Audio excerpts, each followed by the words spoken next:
All right, well, how is this for a campaign pitch? I'm from the IRS, and I'm here to help. Ronald Reagan be damned. This former IRS commissioner says he is damn serious. He is running for president. And Mark Everson says, far from hurting him, his IRS background, to say nothing of other agencies, helps him. Who knows our deepest tax secrets better than the guy who used to police our tax police? He makes a pretty good case. The commissioner with me now. But, Commissioner, first on the IRS stuff, you want to put that up there front and center, right? And do you think that's a risky strategy? Neil, look, we've got to fix the tax code. And if we adopt a consumption tax, we can get 150 million people, 150 million Americans off the income tax rolls, still have an income tax for the high earners, and help our economy grow. It's just way too complex. And I just think if we try to have reform and pick away at the various tax expenditures, that's going to be a savage process. It's not going to work, Neil. No, I think you're right in terms of where the IRS is. I mean, you know where the financial bodies are buried, so to speak, but you also know from your experience at the Office of Management and Budget the numbers. I always think it's very crucial for anyone who wants to be president of the United States to have a vague concept of math, addition, subtraction, stuff like that. So you obviously have that. I mean, many can criticize, given the enormous debt that's been run up over the last 6 years, that not all do. But how do you impress upon potential voters that you're the guy to get that under control, that you're the guy to simplify a tax code that's just a mess? Well, I've got a 6-point program, Neil, and it's anybody can go to markforamerica.com and see it. And I'm trying to introduce a serious conversation with the American people and be truthful with them, because I think our politicians, they're reluctant to tell the truth and introduce uncomfortable subjects like controlling the spending, like going after the big banks, which are operating in a really almost a lawless manner. Janet Yellen said, yesterday they better get their act together. So they're just not going to take these issues on because there's too much money sloshing around in Wall Street that goes into their campaign chests. Now, you've also said something that I'm one and done, so to speak, that you would run for a single term, and that's it, right? Why? I've served in 2 very different administrations, 6 years in the Reagan administration, 6 years with President George W. Bush. By year 3, everybody up and down the line is thinking about the reelect.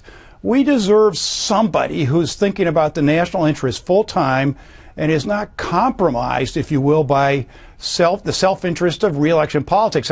Who knows, Neil, maybe that website would have worked if the president had worried a little more about running the government instead of going around and doing fundraisers. Well, you know, you're right about that, though. The election cycle is such that the pressure for re-election happens almost days after you're elected. Having said that, though, that would give you 2 years, if you think about it, to do something, because even though you are committed to just the 1 4-year term, other Republicans would be looking to replace you for the next. And I'm wondering whether you're still in a pickle. I don't think so. I think, if anything, this president has certainly proven that the presidency is always relevant. And the job of the president is to run one of 3 co-equal branches of our government. I respect the limited powers of the presidency. I've always done my job trying to execute the laws as written, not as I might wish them to be. That's a full-time job, as is keeping our nation safe. That's a full-time job from the date of inauguration to the date that the next president comes in. No, I tell you, Commissioner, I've looked at your background and a lot of your key points, and you make a very cogent, credible case. You've heard this question before.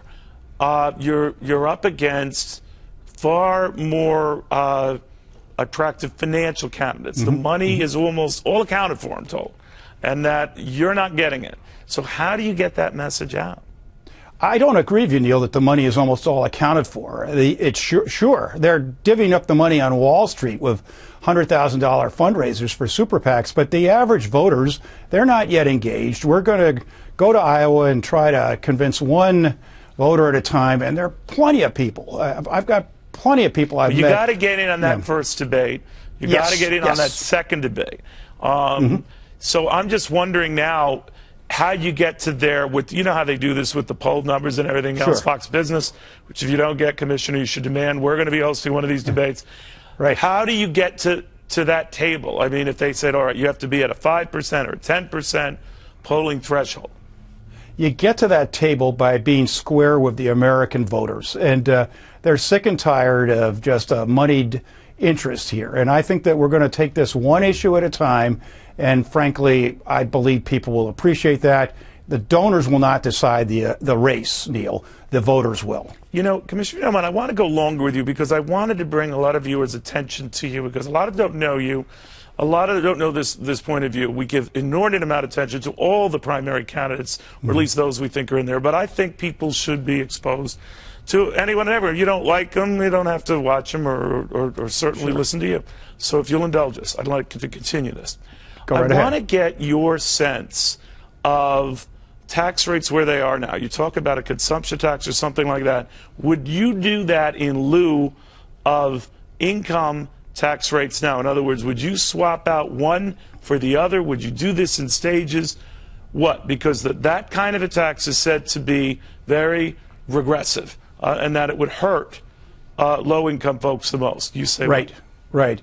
There's a very good proposal put out by Michael Gratz. He's an old Bush 41 official that puts in the consumption tax, and then you take those folks off the tax rolls, but you can, through the payroll withholding, you can keep square the average folk who would, as you say, would be paying more. It's not that complicated.